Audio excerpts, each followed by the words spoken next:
where are the big Rainerians today? I mean, Rahner is Yeah. pretty much history now, isn't he? Right. But Balthasar is growing. He's growing, yeah. Growing in his influence because it's so rich.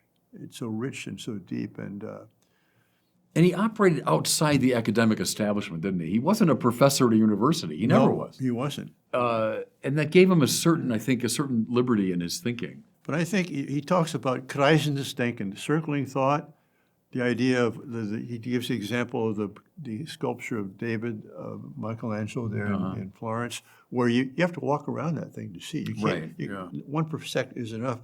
And also, theology on its knees. I mean, when you read Balthasar, you are aware of someone who prays, you know. It's really embedded in his prayer. What was it like to be with him?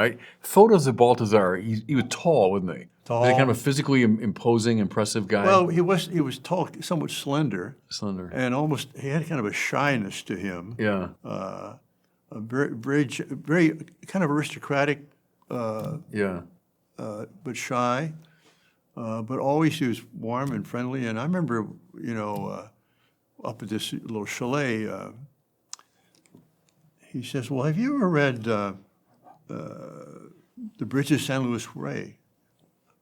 Thornton Wilder. Thornton Wilder, yeah. No, I said, no. Of course, he read everything. He Amazing, read all of Agatha Christie. In all the different languages. Languages. Oh, well, you should read him, you know. He calls back to Basel and has the book sent up for me, you know, so I can read Thornton Wilder. That's just how very, very kind. Oh, another thing. I went, this is after Ignatius Press started. I was traveling through Basel. I stopped to see him and spend the night. And someone gave me this book by Manfred Hauke called Women Priests, ? About 500 pages.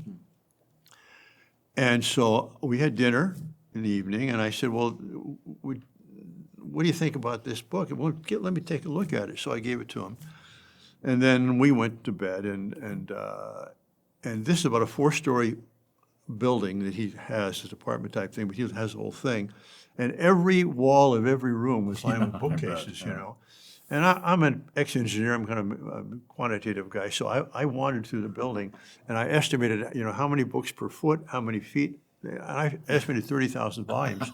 Yeah. And I picked them out, and, you know, Germans, like, they'll have 26 volumes of Nietzsche and, 42 volumes of Kant, that sort of stuff. And I'd pick them out at random, and every one, he had notes in the margin. Okay, so the next morning, we get up, have breakfast, and he asked me about the book. He says, well, the Theological Commission, the Papal Theological Commission, was supposed to discuss women's priesthood, but now we don't have to. This book has it all, you know. Yeah. But it was a 500-page book. What was you doing all night? I don't know. But in the morning, he gave it to me and says, this is the book you want to. So we did. We published that thing in English. He'll write, for him, a minor book that would be for anyone else the masterwork of their entire career. Yeah. And Balthasar tosses it off as, he's a 400-page study of Maximus the Confessor, or The Little Flower or something. Yeah. Anybody else, that would be their Hauptwerk, right? That'd be their masterpiece. Well, I don't know what your high school was like, but we took the Iliad in high school, okay? Yeah. When Balthasar was in high school, he translated the Iliad from Greek into German. Yeah. No, he was a mastermind. There's no question. I mean, what's de Lubac's famous line, the most cultivated man in Europe, right? Yeah. Which is pretty high praise coming from someone like de Lubac. Right, and Ratzinger praising them both in the same way in his book Milestones. Right, yeah. Page 141 or 143, he says, two of the greatest minds of the church.